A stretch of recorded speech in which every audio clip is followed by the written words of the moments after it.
Hola, en esta presentación vamos a tratar la teoría neoclásica de la administración.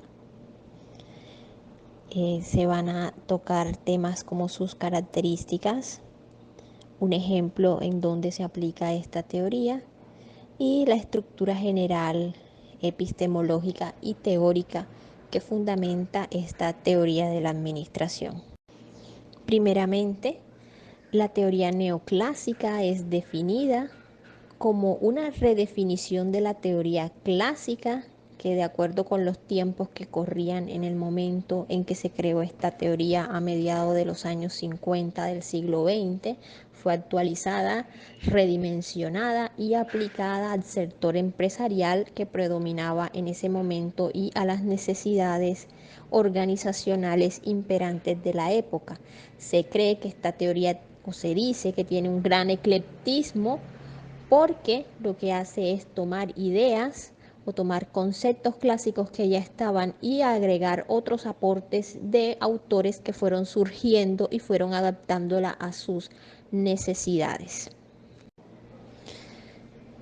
En resumidas cuentas, la teoría neoclásica de forma general se dice que se conformó dentro de un movimiento heterogéneo precisamente por esa variedad conceptual que se tomó tanto de la teoría clásica propuesta por Fayol y Taylor como de otros autores, y ese mundo heterogéneo conceptual que se le llama teoría neoclásica, también se conoció como teoría operacional o escuela del proceso administrativo, que es uno de sus principales pilares en el desarrollo de esta teoría. La teoría neoclásica posee tres características fundamentales.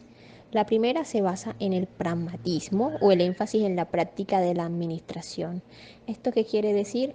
Que principalmente se enfoca en todas aquellas actividades que se llevan a cabo en la organización y que dichas actividades lleven a los resultados que sean palpables, que sean tangibles y que estén de acuerdo con la teoría organizacional de la empresa, que tiene que ver con sus lineamientos, sus políticas, sus objetivos y otro tipo de estamentos que estén definidos dentro de la organización.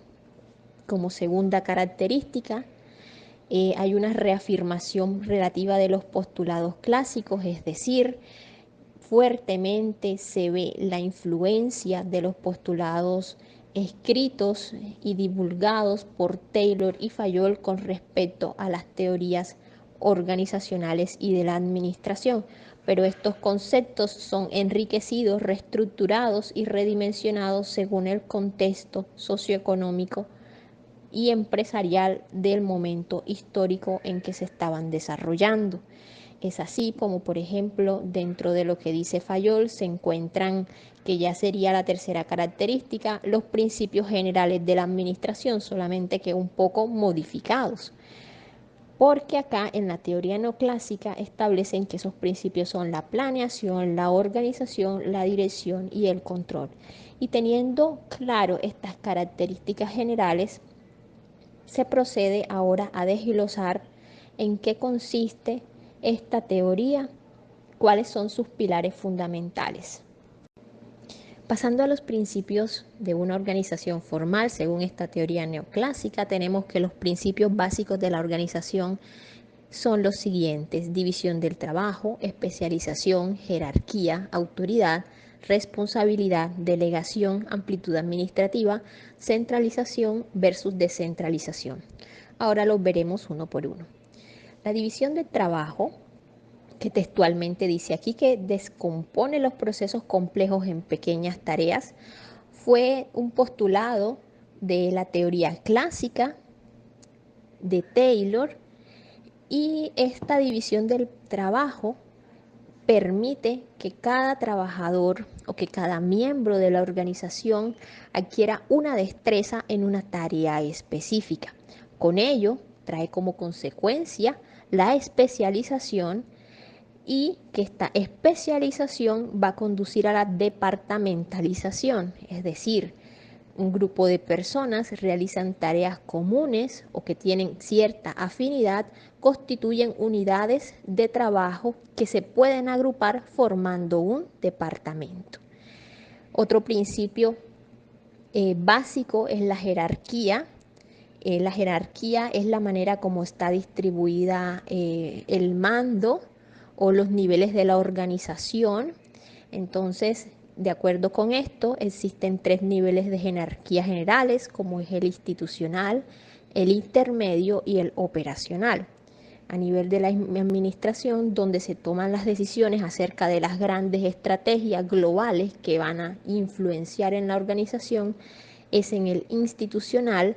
Aquellos que actúan más bien por departamentos o mandos son los intermedios, y aquellos que supervisan el trabajo manual, operativo, que se realizan en las pequeñas actividades de los procesos en la empresa, ya vienen siendo el nivel operacional de jerarquía. El otro principio básico mencionado es la autoridad. La autoridad en el modelo neoclásico está dado por los puestos de trabajo. Cualquier persona que ocupe un puesto de mando administrativo se considera una autoridad, y esta autoridad de esa persona delegada es aceptada por los subordinados o por aquellas personas que están debajo de la cadena de mando. Y esa autoridad fluye hacia abajo de la jerarquía, es decir, un superior que está por encima va a influir a esos subordinados, y aquel que esté por encima de él, pues él va a recibir órdenes de esa otra persona. La responsabilidad, que es otro principio básico de la organización, está ligado de alguna manera con la autoridad, y la responsabilidad es el deber de una persona para desempeñarse en cierta tarea. Entonces, las personas con autoridad muchas veces pueden tener grandes responsabilidades con respecto a las tareas que desempeñan sus subordinados. Y en esto desempeña un papel importante la delegación, que es otro principio básico, que se define como el proceso de transferir autoridad y transferir responsabilidad. Entonces, a veces hay una delegación total o parcial de trabajo de las responsabilidades, y en ese proceso de delegación se deben tener en cuenta aspectos críticos como la idoneidad o la capacidad del trabajador de asumir la responsabilidad que le fue transferida de acuerdo con sus habilidades o capacidades. Otro aspecto importante en estos principios básicos, otro principio, es la amplitud administrativa. La amplitud administrativa se refiere al número de subordinados que el administrador puede supervisar.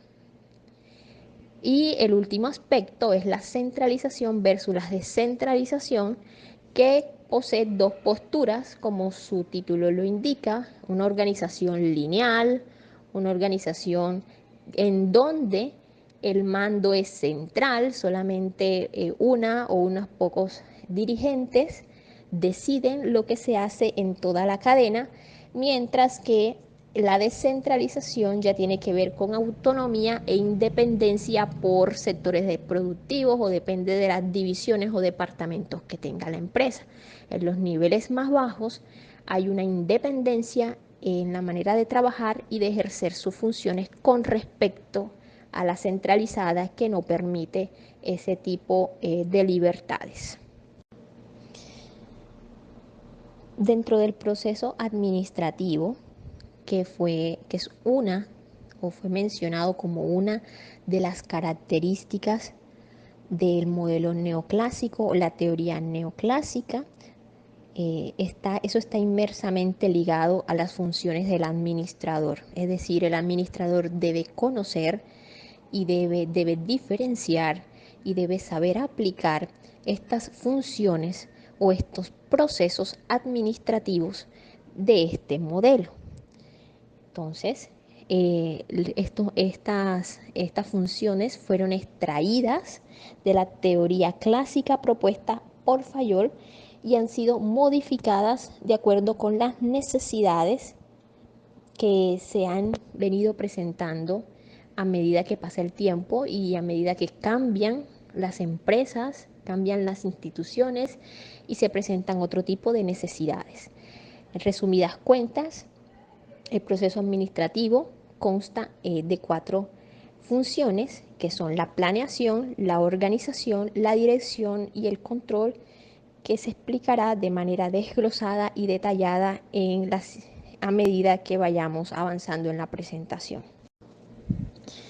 Bueno, y la primera función o la primera parte de las funciones del administrador citada fue la planeación. ¿Y en qué consiste la planeación? ¿Qué es planear? Bueno, administrativamente hablando, planear es primero simular un futuro deseado y establecer previamente la acción o el curso de acción que se va a tomar para alcanzar los logros o objetivos propuestos. Entonces, se habla de que es una toma anticipada de decisiones sobre lo que hay que hacer antes de que sea ejecutada la acción. ¿Sí? Es dejar por sentado todas las acciones y todos los procesos que se deben llevar a cabo en una empresa antes de que estos puedan ser ejecutados o llevados a la práctica. Eso es planear desde un punto de vista administrativo.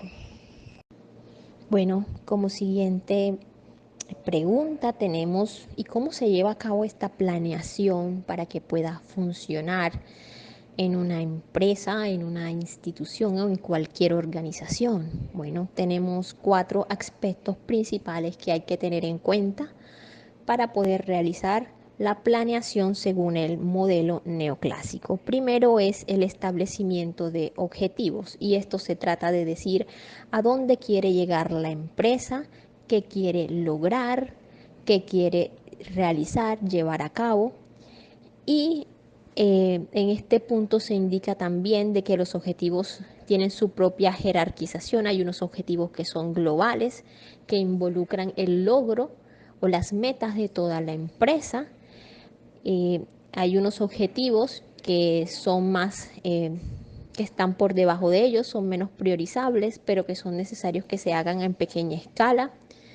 Y hay de 3 tipos, de acuerdo con esto. Son estratégicos, son tácticos o son operacionales. Los estratégicos están mediados por los altos mandos, por la directiva empresarial y son de tipo global. Los tácticos son aquellos que son mediados por supervisores o personas de mandos medios que se trazan metas a nivel de su área o departamento de trabajo. Y los operacionales son objetivos que tienden a ser a corto plazo y que suelen ser ejecutados como actividades a nivel de operaciones más bajas dentro de la jerarquización. Como segundo paso para llevar a cabo la planeación es establecer claramente cuál es esa jerarquía de objetivos. Entonces, como ya se mencionó, existen objetivos globales, operacionales y departamentales. Dice que produce el desdoblamiento, permitiendo que la empresa fije políticas, directrices, metas, programas, procedimientos, métodos y normas. Es decir, cuando se desdoblan los objetivos, se establece entonces todo el marco conceptual que apoya los procesos empresariales. Es decir, dice cuáles son esas metas en el tiempo, cuál es la manera en que se van a obtener esas metas, cuáles son las pequeñas actividades que forman los procedimientos que acompañan esas acciones o ese producto que la empresa desea obtener. Como tercer paso de la planeación tenemos cuáles son el alcance, ¿sí? Entonces, aquí el alcance va también de acuerdo con los 3 niveles, que es el estratégico, el táctico y el operacional. Hay un alcance que es un alcance a corto plazo y que es un alcance que está a nivel de los trabajadores que se encargan de las actividades operativas. Hay un alcance que tiene que ver con que tiene que ver con la supervisión y que tiene que ver con el funcionamiento de un área de procesos específicas, que es el nivel táctico, y otros objetivos, otra jerarquía que tiene que ver con los objetivos globales o que tiene que ver con los resultados globales que espera toda la compañía, toda la empresa o toda la organización. Por último, tenemos los tipos de planes. Existen 4 tipos de planes.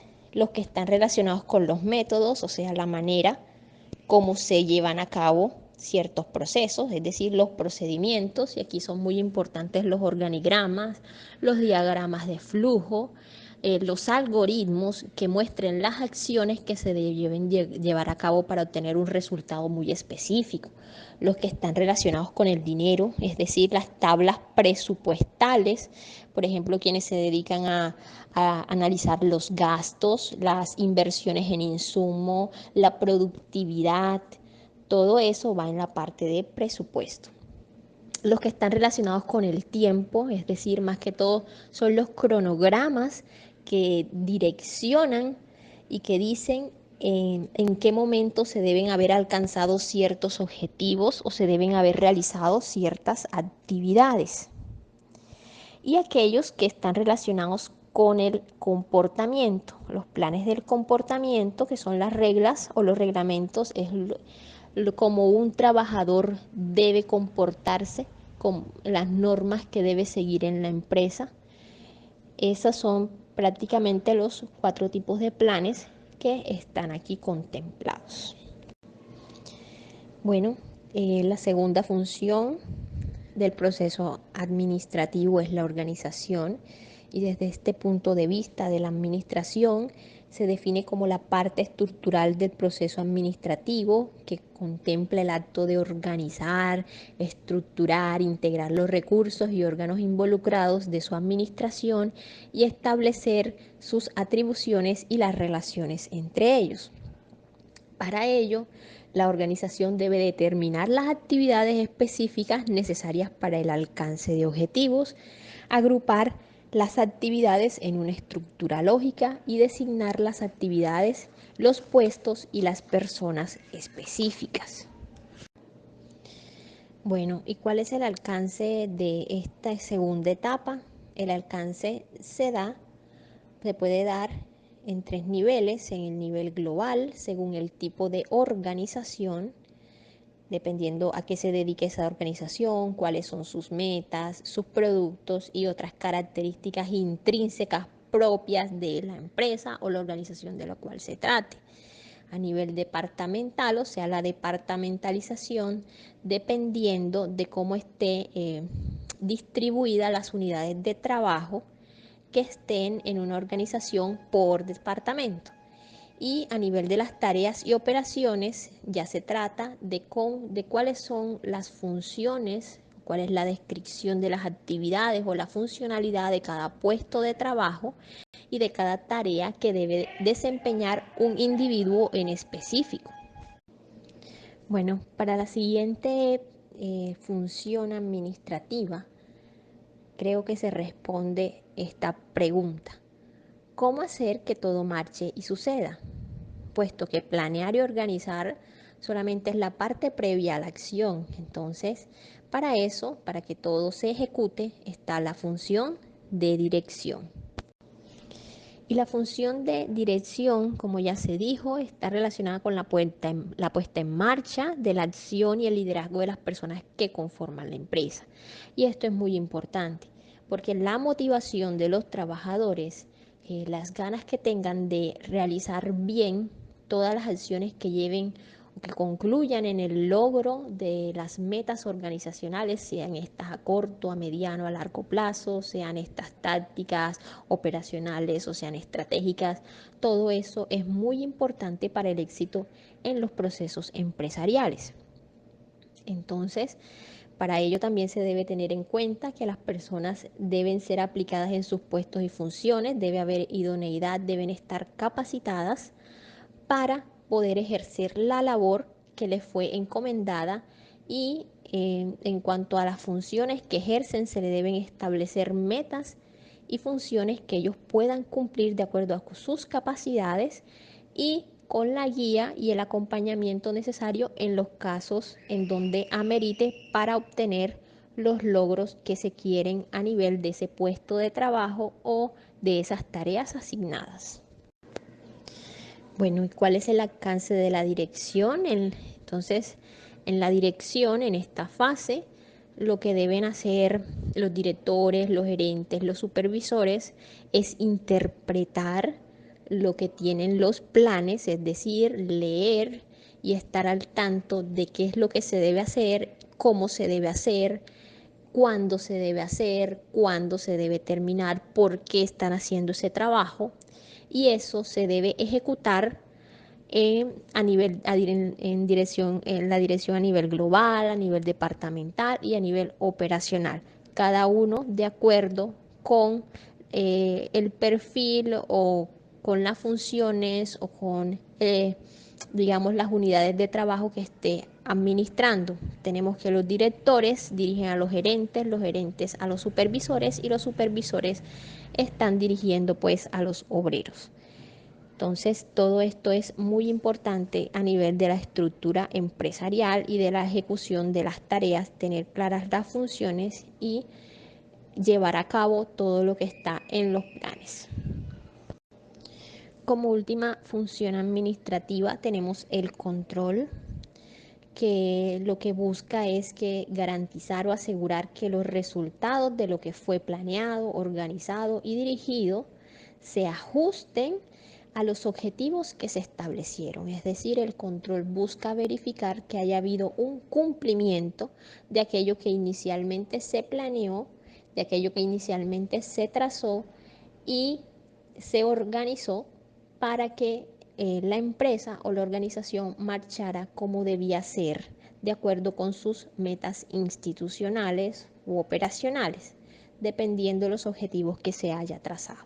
Entonces el control va a ser este verificador de que todo eso se haya ejecutado de la mejor manera posible. Bueno, el control tiene una serie de fases, son 4. La primera es el establecimiento de estándares o métricas. En ese establecimiento de estándares o métricas, lo que se realiza es establecer cuáles son los criterios y cuáles son esas proposiciones que nos indican el cumplimiento de todo lo que se ha planeado en los objetivos. Entonces hay diferentes formas de medirlo, de medir los resultados. Se pueden utilizar escalas tanto cualitativas como cuantitativas para poder saber, poder comparar, hacer una comparación entre los resultados obtenidos y los resultados esperados. La segunda fase es la observación de desempeño, es mirar el cumplimiento y el desempeño que tiene toda la empresa en sus diferentes niveles jerárquicos. Después se realiza una comparación del desempeño con el estándar establecido. El estándar establecido es precisamente un criterio o un concepto que establece lo que se desea o lo que la empresa quiere obtener, quiere lograr. Entonces se compara el resultado obtenido con lo deseado. Entonces en esa fase se realiza ya sea por medio de indicadores de desempeño o alguna escala de medición específica. Y por último vienen las acciones correctivas, que son aquellas que propenden hacia, digamos, superar las desviaciones o superar los obstáculos durante el proceso y velar por el mejoramiento de todos esos procesos que requieren mayor atención o que requieren, digamos, que se le apliquen ciertos correctivos a las desviaciones que se puedan encontrar. Entonces, estas son las 4 fases que forman la función administrativa del control. Para hablar de los alcances del control, solo hay que decir que al igual que en las otras funciones administrativas, en la planeación, eso puede ocurrir a nivel, se hace a nivel global, el alcance departamental, operacional, dentro de los planes estratégicos, tácticos y operacionales de la empresa. Ok, entonces en esta parte vemos los tipos de organización según la teoría neoclásica. La teoría neoclásica contempla 3 tipos de organizaciones: una organización lineal, una organización funcional y la organización de línea staff. Cada una tiene características de funcionamiento y de estructura diferentes. La organización lineal es una estructura jerárquica, vertical, donde hay una autoridad lineal o única, unos mandos de arriba hacia abajo, y donde la comunicación es muy formal, muy distante, muy poco espontánea, donde las decisiones son centralizadas o son tomadas por un muy alto mando y por eso tienen un aspecto piramidal, ¿sí? Porque es un modelo vertical de organización. La organización funcional se caracteriza porque la autoridad es dividida, hay una línea de comunicación más directa, las decisiones son descentralizadas, es decir, pequeños grupos de mando pueden tomar decisiones autónomas y se caracterizan porque se hacen énfasis en la especialización, es decir, ya sea por departamentos, por procesos, cada trabajador se especializa en una actividad en específico. Se caracteriza, a diferencia de la organización lineal, la organización funcional es una jerarquía mucho más horizontal y donde hay más autonomía en la toma de decisiones. Y por último, la organización línea staff está definida como una organización de tipo jerárquico consultivo y coexisten 2 tipos de órganos: el órgano de línea, que es el encargado de hacer cumplir las labores operativas, de obtener los productos de los procesos de producción de la empresa, y los órganos de asesoría o STAT, que son los que prestan asesoría y servicios relacionados, es decir, son aquellos que le dicen a los órganos de línea o les sugieren cómo deben realizar ciertos procesos, pero los órganos de línea toman sus propias decisiones y son autónomos en seguir o no la asesoría de los órganos staff. Para la teoría neoclásica, el concepto de departamentalización es muy importante, dado que establece el tipo de organización, ayuda a establecer el proceso o la función de la organización dentro del proceso administrativo. Entonces, la departamentalización tiene una serie de características que sería bueno enumerarlas, y es que se basa en la especialización horizontal, es decir, hay una serie de organigramas, una serie de unidades funcionales que que tienen en común y forman agrupaciones formando varios departamentos que están horizontalmente en una jerarquía. Entonces, de ahí viene también el principio de homogeneidad. Las unidades de trabajo que tienen fines comunes, que tienen actividades comunes o que tienen ciertos procesos en común, se agrupan y forman un departamento, y a su vez la suma de esos departamentos, que puede tener otras características en común, va a formar otro más grande. Y esto se utiliza mucho en las empresas que son muy grandes y en donde un solo administrador o pocos administradores no pueden hacerse cargo de tantos procesos productivos y necesitan pues este tipo de organización horizontal en donde se deleguen las administraciones a varios administradores, valga la redundancia, para que puedan manejar de mejor manera la empresa. La definición de departamento dice que es un área o división o segmento distinto de una empresa sobre el cual un administrador tiene la autoridad para el desempeño de actividades específicas, y eso va en concordancia con todas las características anteriormente mencionadas.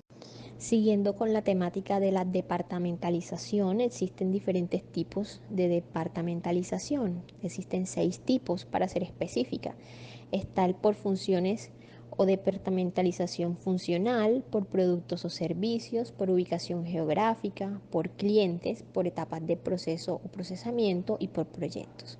Cuando se habla de departamentalización por funciones, ellos están basados por criterio de la semejanza en las funciones ejecutadas por el personal.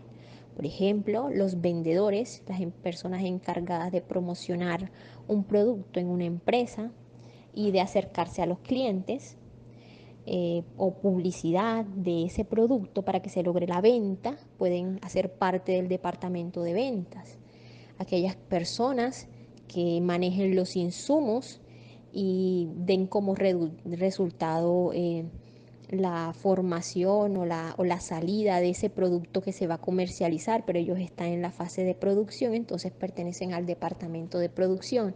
Y aquellos que se encargan de calcular, digamos, las ganancias, los gastos en insumos y todas las partes financieras, entonces harán parte del departamento de finanzas. Eso es un ejemplo. Otro tipo de departamentalización es el que está dado por productos o servicios, que se hace la diferencia de departamentos de acuerdo con el resultado de las actividades de la organización. Depende del tipo de producto o servicio que se le ofrezca a los clientes. Por ejemplo, en una clínica o en un hospital, se ofrece en un área específica el servicio de urgencias, en otra área específica el servicio de laboratorio clínico, en otra área específica el servicio de rayos X. Es por el producto o servicio que se divide en las áreas. Y puede ser producto o puede ser servicios porque las empresas que son industriales ofrecen productos, mientras que aquellas que no son industriales, sino que ofrecen servicios como de las de la salud, entonces se habla de una departamentalización por servicios y no por productos. Otro tipo de departamentalización es por la ubicación geográfica. Entonces la ubicación geográfica tiene que ver mucho con qué tan extensa es el área de mercado que maneja la empresa y cuántas áreas, empresas o sucursales maneja en un sitio determinado o a qué distancia está una empresa de la otra.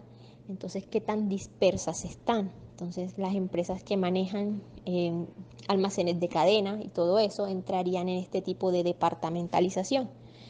La otra sería la departamentalización por clientes, que se enfoca en las características de los consumidores o los clientes, por ejemplo, la edad, el sexo, el nivel socioeconómico, el tipo de consumidor.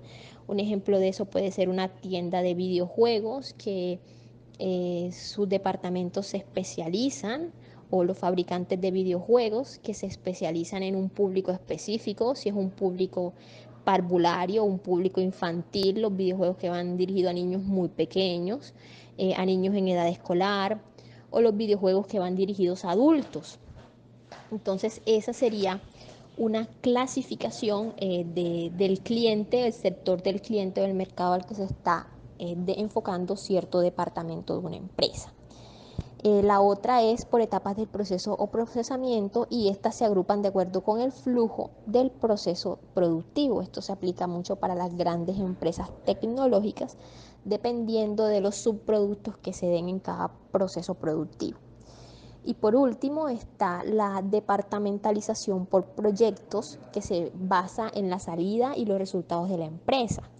Las empresas que trabajan con ciertos contratos, por ejemplo, los proyectos de construcción civil, cuando las constructoras adquieren un contrato para construir puentes, para construir edificios, para construir hospitales, trabajan por proyectos.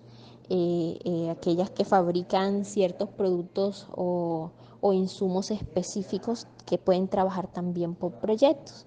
Aquí también está el ejemplo de los astilleros navales que hacen barcos, construyen embarcaciones, también es un tipo de departamentalización por proyecto.